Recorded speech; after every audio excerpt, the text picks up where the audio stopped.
Greg, I never had any real choice about being involved in aviation because as a child my parents moved very close to the factory and airfield of the Bristol Airplane Company in England. And I grew up with the sight and sound of aircraft. As a schoolboy in World War II, I devoured everything published about every aircraft flying.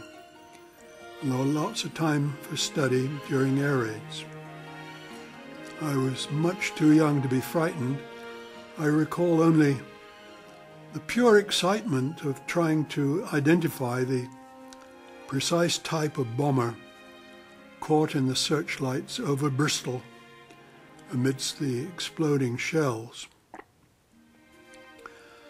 Inevitably, I joined the local Air Training Corps and Air Scout troops, and when I left school, I entered the drawing office of the engine division of Bristol Airplane Company. They were very generous. They allowed me to complete my apprenticeship by spending 2 years at College of Aeronautics at Cranfield. In addition to formal studies and research, we had flying lessons, and I can report that, fortunately for the whole of mankind, I did not progress beyond my first solo in a Tiger Moth biplane.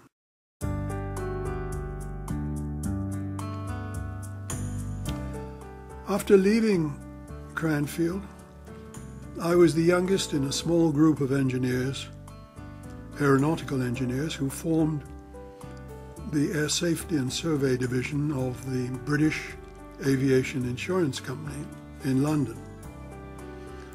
One day, the big white chief, Captain A.G. Lamplugh, came into our office and said, "One of you should know about the law."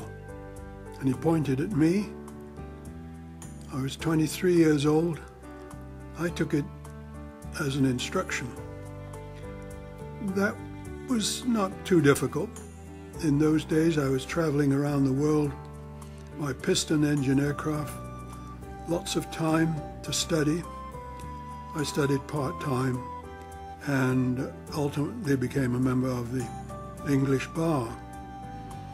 In this way, although I was employed, I became the first in-house lawyer in the London aviation insurance market. I began to specialize in the legal liabilities of the complete aviation industry around the world. And the wonderful part of my job was meeting the leading defense lawyers around the world on both sides of the Atlantic. One of my earliest bits of good fortune was meeting a young lawyer called George Tompkins. He was then the newest associate in a firm that dealt mainly with regulatory matters in those days, Condon and Forsyth. Since that time, when I met George in the late 50s, he has defended probably more Warsaw cases than any other lawyer on earth.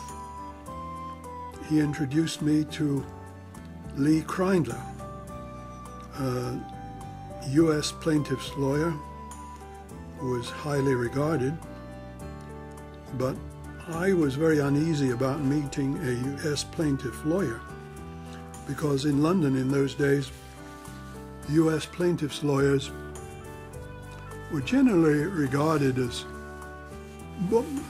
by insurers, that is, as an unavoidable forum shopping, greedy bunch of bandits driven by a distasteful contingent fee system, which relentlessly generated outrageous jury awards of damages. It was therefore a very pleasant surprise to discover that Lee Crinder was a truly gentle man with a warm personality and a passion for justice. I owe a great deal to the Royal Aeronautical Society in London, the oldest aeronautical society in the world, because in just about 50 years ago, the society formed an air law group in response to a suggestion that I made at a main lecture. Becoming a member of that group became a badge of specialization, facilitated what today is known as networking. But I'd like to make it absolutely clear that whatever reputation I may have enjoyed in relation to aviation law, it was inevitably enhanced by the caliber of outstanding young lawyers who worked with me over the years. I am truly thankful to them.